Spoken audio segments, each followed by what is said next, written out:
నేనేమంటానంటే, నన్ను జైల్లో వేసావు సరే పో, నా మీద కక్ష తీర్చుకుంటున్నావు సరే పో, నన్ను చంపాలనుకుంటున్నావు సరే పో, ఐఎమ్ రెడీ టు ఫేస్. నా బిడ్డలు ఏం చేశారు స్వామి నిన్ను? నా భార్య ఏం చేసింది? మా అమ్మ ఏం చేసింది? నా చెల్లెళ్ళు ఏం చేసినారు నిన్ను? వాళ్ళ కుటుంబాల మీద ఎందుకు పోయినావు? వాళ్ళ ఆస్తులు జప్తు చేయాలని చూశారు.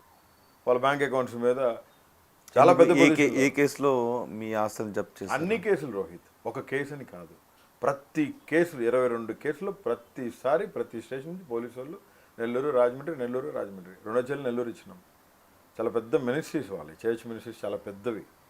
వాళ్ళు చేతులు ఎత్తితే ఒక 25-30 లక్షలు ఓట్లు అయిపోతాయి. అట్లాంటి మినిస్ట్రీస్ ఉన్నాయి మా ఇంట్లో. నా చెల్లెళ్ళు ఏం చేశారు? వాళ్ళని ఎందుకు ఇబ్బంది పెట్టాలా?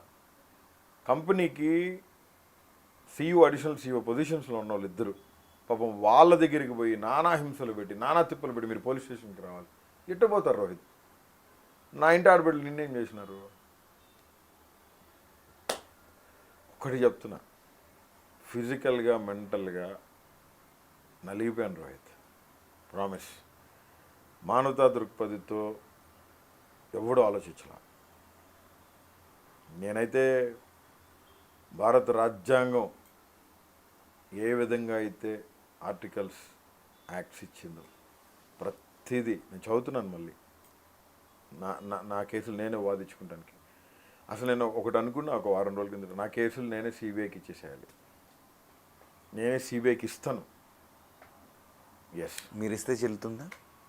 భారత రాజ్యాంగం నాకు ఇచ్చిన హక్కు, constitution of India has given me right. నువ్వో నీ బాస్ ఇంకొకటి ఎవడో చెప్తా కాదు, ఫైట్ చేస్తాను చూడు. ప్రతిదీ భారత రాజ్యాంగ కాలమాన ప్రకారం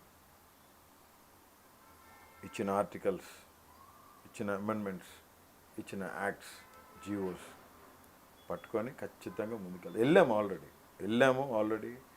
మరి అప్పట్లో టీడీపీ నాయకులు, జనసేన నాయకులు మాట్లాడిన మాటలు కూడా ఇవే కదా. మీరు ఇప్పుడు అంటున్నారు కరెక్టే, నిజంగా రాజకీయంలానే ఉండాలి, ఆ వ్యక్తుల వరకు మాత్రమే ఉండాలి, కుటుంబాల జోలికి ఇంట్లో ఆడవాళ్ళు వెళ్ళకూడదు. ఎవరు బ్యాంక్ అకౌంట్స్, ఎవరు ATM కార్డులు, ఎవరు కంపెనీ అకౌంట్స్ ఎవరు ఫ్రీజ్ చేశారు రోహిత్? ఏం మాట్లాడుతున్నాను చెప్పు రోహిత్. నాకు జరిగిన అన్యాయం ఎవరికి జరగకూడదు, ఇప్పుడు దాకా ఎవరికి జరగలేదు కూడా. చాలామంది చాలా కేసులతో లోపలికి పోయినారు ఇరుపక్షాలు.